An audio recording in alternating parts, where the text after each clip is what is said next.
கதி என்று உன்னைய கை தொழும் வேளையில் காத்திடும் உன்னருளே தலைவிதி என்று மண்ணிலே நொந்தவர் வாழ்வினை மாற்றிடும் உன்னிழலே சிவ சிவ என்றதும் அபயமளித்திடும் அம்பலவாணன் நீயே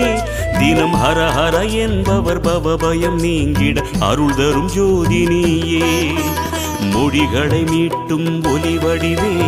அருளொளி ஊட்டும் திருவடிவே அருள் முகம் காட்டும் தமிழ் முகமே திருமுகம் அன்பின் தவமுகமே ஹர ஹர ஹர ஹர சிவமயமே ஜெய ஜெய சங்கர சிவமயமே ஹர ஹர ஹர ஹர சிவமயமே ஜெய ஜெய சங்கர சிவமயமே எண்ணும் எழுத்தும் சிவமே காணும் எங்கும் எதிலும் சிவமே